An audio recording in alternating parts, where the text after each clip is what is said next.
Welcome back दोस्तों, क्या हाल है आप सबका। मैं उम्मीद करता हूं कि यार आप सब खैरियत से होंगे। तो भाई साहब ये वीडियो बहुत ही ज्यादा इंपॉर्टेंट होने वाली है, क्योंकि इस वीडियो का जो टॉपिक है ना कि डंकी ऑफिशियल बजट वर्सेस सालार ऑफिशियल बजट। इस वीडियो के अंदर मैं आपको सिर्फ बताऊंगा नहीं कि इस फिल्म का बजट कितना कितना है, बल्कि इनको हिट ब्लॉकबस्टर का टैग लेने के लिए भाई कितना और कमाना पड़ेगा वो सब भी बताने वाला हूं। और इनके कहीं ना कहीं जो राइट्स सोल्ड आउट हुए हैं उनका सारा क्या चक्कर है। बहुत से भाई लोग मुझे ना पिछले 1-2 हफ्ते से कह रहे हैं कि भाई इस पर वीडियो बनाओ। मैंने बनानी भी थी, बस रुका हुआ था कि सालार का एक बार फाइनल ट्रेलर आ जाए। नाउ भाई साहब अब मैं आपको डिटेल से बताता हूं कि दोनों फिल्म्स का बजट कितना है, अब इनको हिट का टैग लेने के लिए क्या क्या करना पड़ेगा। लेकिन उससे पहले अगर आपने अभी तक भाई वीडियो को लाइक एंड चैनल को सब्सक्राइब नहीं किया तो जल्दी से करो यार, ताकि ऐसी अपडेटेड वीडियोस आपको मिलती रहे। तो सबसे पहले मैं बात करूंगा डंकी की,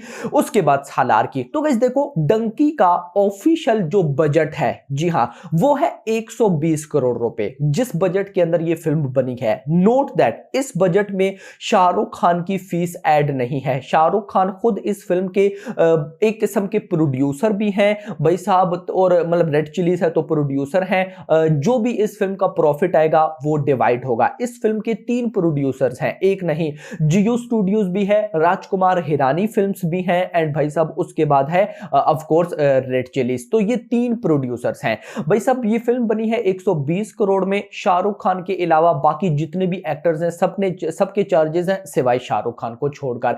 अब इस फिल्म का बजट तो 120 करोड़ है जिसमें बनी है, लेकिन 30 करोड़ और भी लगा है जो गानों में अभी प्रोमोशनल ओमाही गाना शूट हुआ था। तो ये सब कुछ करा करू के भाई 150 करोड़ रुपए बनता है। डंकी का ऑफिशियल जो बजट है वो है 150 करोड़ रुपए। नाउ भाई साहब इस फिल्म को बहुत ज्यादा बेनिफिट है। मैं यहां पर सबसे पहले आपको जरा एग्जांपल देना चाहूंगा केजीएफ चैप्टर 2 को। देखो, आपकी नजर में अगर मैं पूछूं तो प्रॉफिटेबल फिल्म कौन सी रही है, तो आप बोलेंगे कि मे बी बाहुबली 2, उसने 1800 करोड़ कमाए थे, इस तरह का आप नाम लेंगे। या फिर आप बोलेंगे कि पठान प्रॉफिटेबल फिल्म, जवान प्रॉफिटेबल फिल्म रही है क्योंकि उन्होंने भी 1-1 हजार करोड़ कमाए थे। लेकिन नहीं भाई साहब, ये तीनों फिल्म्स नहीं है। अब आप बोलेंगे बाहुबली 2 1800 करोड़, फिर भी वो प्रॉफिटेबल नहीं है। बट जो अभी तक 1000 करोड़ की कैटेगरी में सबसे प्रॉफिटेबल फिल्म है वो है केजीएफ चैप्टर 2। केजीएफ चैप्टर 2 का बजट था सिर्फ 100 करोड़ रुपए, नथिंग, सिर्फ 100 करोड़। और उसके बाद उस फिल्म ने 1250 करोड़ कमाए, यानी कि अपने बजट से 10th टाइम 12th टाइम ज्यादा कमाए।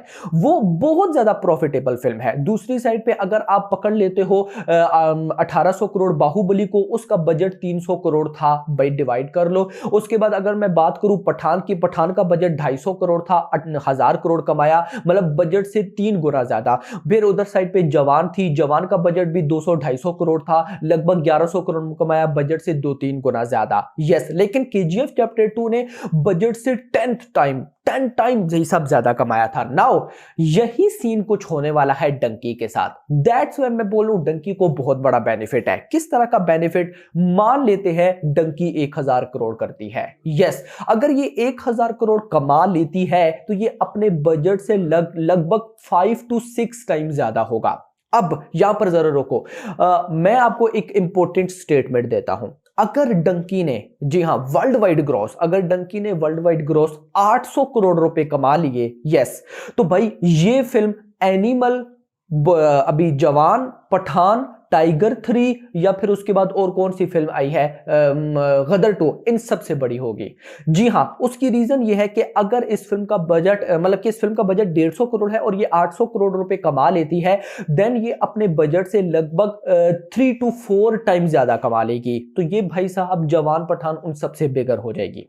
जी, ये अब बात मैं आपको बिल्कुल सिंपल करके समझा रहा हूं। मैं आपको वो चीजें नहीं बता रहा कि भाई साहब इतने में सोल्ड आउट हुआ राइट्स, अब इसको इतना हिट का टैग लेना पड़ेगा, ये वो आपको कंफ्यूज करेगा। आप सिंपल ये चीज जो मैंने आपको बताई है आप ये लेकर चलो। और इफ अगर ये फिल्म 1000 करोड़ रुपए कमा लेती है, देन उसके बाद इस फिल्म को जो प्रॉफिट होगा वो अनबिलीवेबल। और अगर ये फिल्म भाई साहब 500 करोड़ की नेट कलेक्शन करती है, हिंदी से 500 करोड़ की नेट कलेक्शन करती है, तो भाई अभी तक कितनी फिल्म पठान ने 500 करोड़ किए, उसके बाद अगर इस जवान ने 500 करोड़ किए, उसके बाद गदर 2 ने 500 करोड़ किए, तो वो तीनों 500 करोड़ जो है ना डंकी के आगे कुछ भी नहीं है। यस, मतलब कि ये जो डंकी 500 करोड़ की नेट कलेक्शन करेगी ना, ये ज्यादा प्रॉफिटेबल होगा।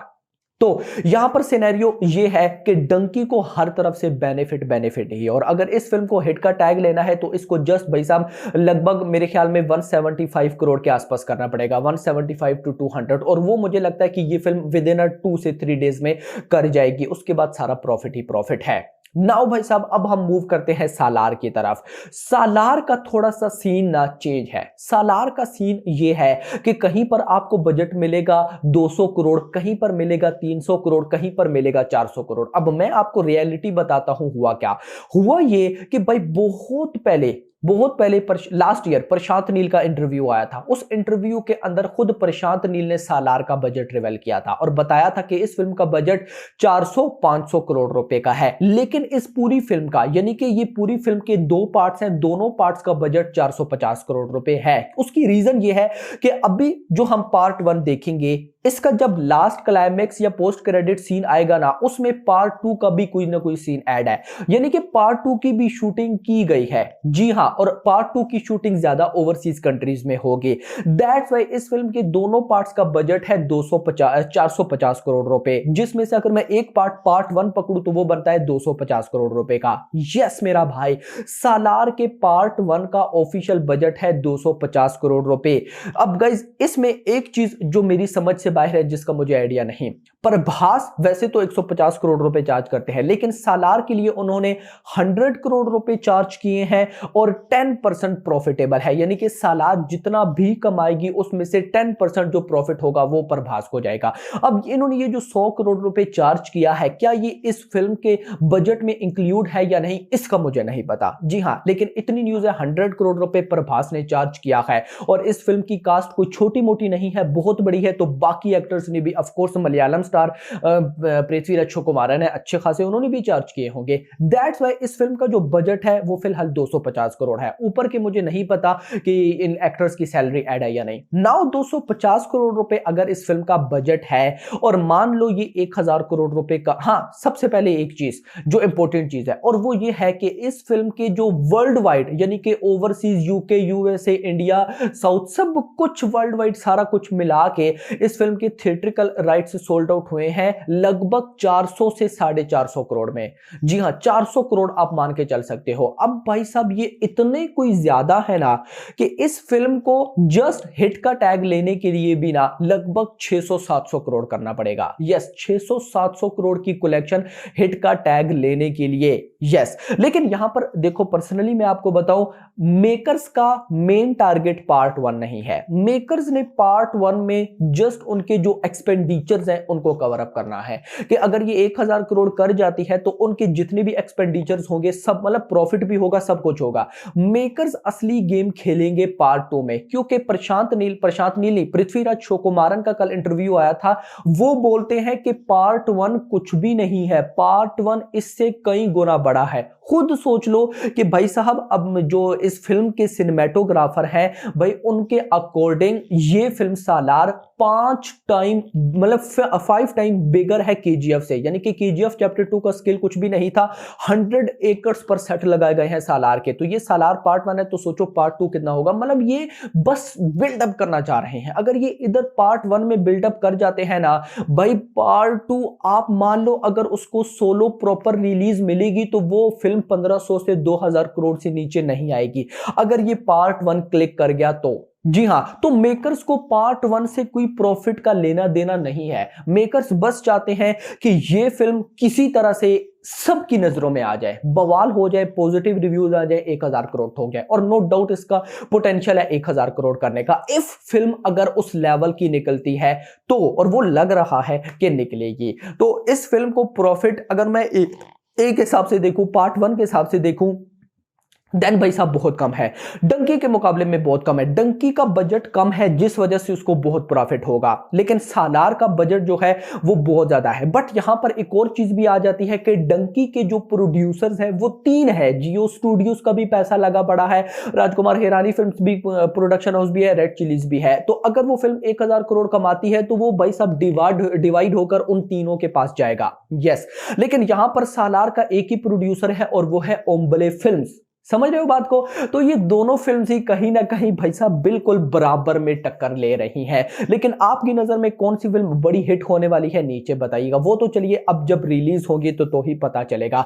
बाकी आपका क्या कहना है इसके बारे में नीचे बताइएगा। ये कुछ इंपॉर्टेंट अपडेट थी जो आप लोग के साथ शेयर करने थी। होप सो आपको अपडेट पसंद आई होगी। तो पसंद ये वीडियो को लाइक करो। और हाँ, वीडियो लाइक करते करते एडवांस बुकिंग भी अगर मैं आपको बताऊं तो भाई लगभग 12 करोड़ की एडवांस बुकिंग डंकी की हो चुकी है। वर्ल्ड वाइड ग्रॉस भाई सब सारा कुछ मिला के इंडिया, और इधर सालार की 20 करोड़ प्लस। लेकिन असली तबाही अब से स्टार्ट होगी भाई साहब। डे 1 में डंकी लगभग 90 to 100 करोड़ एंड सालार भाई 150 तो मिनिमम है। उससे ऊपर कितना वो देखना इंपॉर्टेंट होगा। अभी तक के लिए इतना ही। होप सो आपको वीडियो पसंद है। वीडियो को लाइक करो, चैनल को सब्सक्राइब करो और अगली आने वाली वीडियो में ख्याल रखिएगा। Thanks for watching.